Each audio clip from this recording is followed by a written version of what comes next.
Bonjour et bienvenue à la deuxième vidéo du chapitre traitement de données du programme de 4e. Dans cette vidéo, nous allons voir ce qu'est une moyenne pondérée.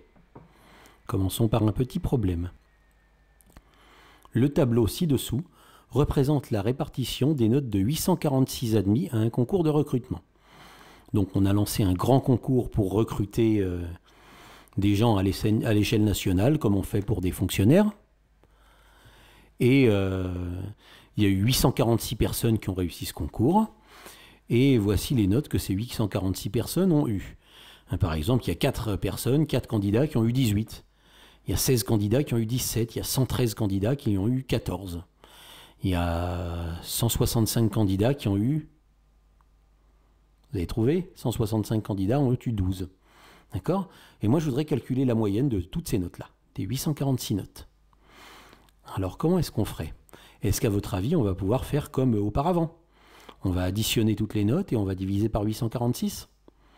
On pourrait essayer. Hein. Il n'y a que 3 fois la note 18. Ça ferait donc 18 plus 18 plus 18 plus 18.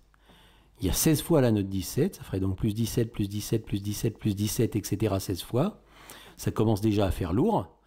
Mais imaginez-vous qu'on va arriver à additionner 181 fois la note 11, 165 fois la note 12. Si vous deviez écrire cette addition, vous écririez une addition de 846 nombres que vous allez diviser par 846. C'est pas faisable avec une feuille, un crayon, c'est pas faisable. Donc on va peut-être essayer de s'y prendre de manière un petit peu plus maligne. D'accord ? Premièrement, je voudrais que vous compreniez qu'il est hors de question d'additionner juste les notes que vous avez au-dessus. On ne va pas faire 18 plus 17 plus 16 plus 15 plus 14 plus 13 plus 12 plus 11 plus 10 et diviser ça par les 9 notes que nous avons.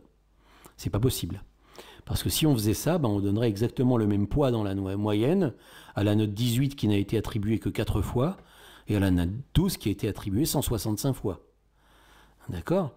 La note 12, s'il y a 165 candidats qui ont eu 12, eh bien ce 12-là, il devrait avoir beaucoup plus d'importance dans le calcul de la moyenne que le 18 qui n'a été représenté que 4 fois ou que le 17 qui n'a été représenté que 16 fois. D'accord ? L'idée, c'est que plus un nombre et plus une note a été donnée souvent, plus elle doit avoir du poids dans le calcul de la moyenne. Imaginez-vous si on avait écrit la très très grande addition de 846 nombres, on aurait écrit plus 11, plus 11, plus 11, plus 11, plus 11, 181 fois. Donc ça donne beaucoup de poids au 11 dans la moyenne. Donc en fait, on va faire comme si on l'écrivait, mais on va être plus malin. Si on avait écrit 18 plus 18 plus 18 plus 18 pour calculer la somme de toutes les notes, il n'y a pas un moyen plus simple d'écrire 18 plus 18 plus 18 plus 18? Oui, on a combien de fois 18? On a 4 fois 18. Donc au lieu d'écrire 18 plus 18 plus 18 plus 18, c'est peut-être plus intelligent d'écrire 4 fois 18. Autrement dit, le 4 que vous avez en bas multiplié par le 18 que vous avez en haut. Et le 17, dans la grande addition qui nous sert à faire la moyenne, il va apparaître combien de fois?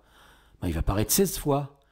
Donc au lieu d'écrire 17 plus 17 plus 17 plus 17 plus 17 comme ça 16 fois, on peut peut-être être plus intelligent et écrire 17 fois 16. Ou 16 fois 17, c'est pareil. Et de la même manière, au lieu d'écrire plus 16 plus 16 plus 16 37 fois, on va écrire plus 37 fois 16. Ce qui donne exactement le même nombre.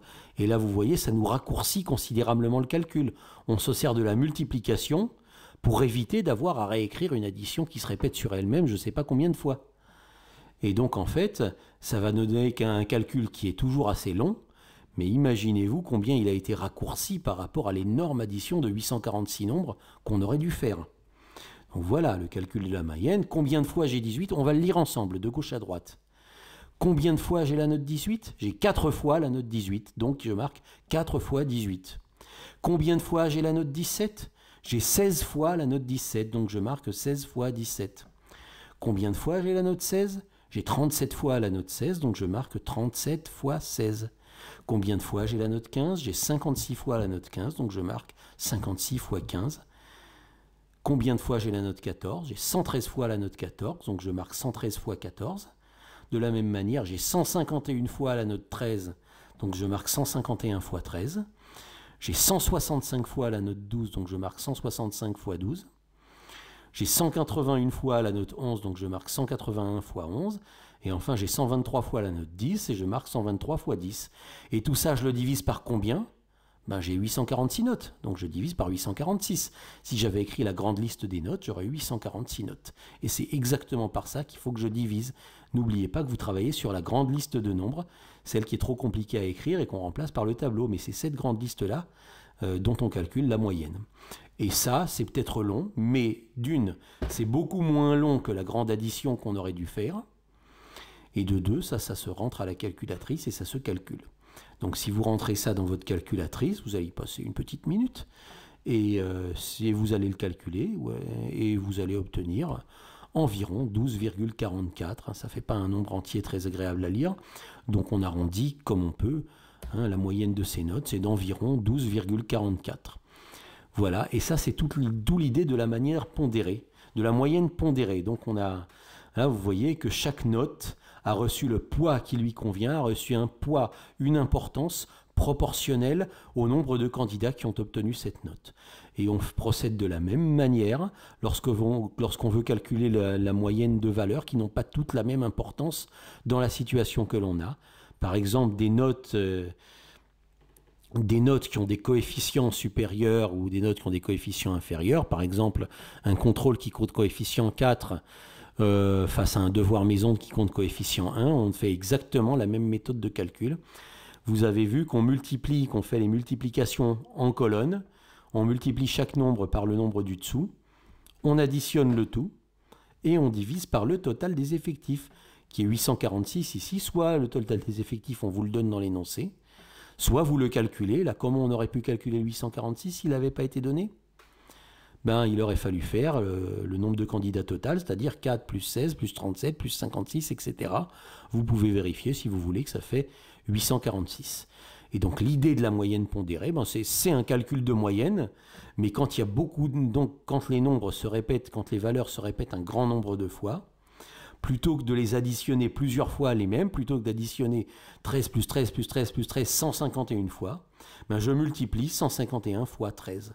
Voilà, et en fait, j'obtiens ce calcul de moyenne qu'on appelle moyenne pondérée, mais qui revient à un calcul de moyenne que vous connaissiez d'avant.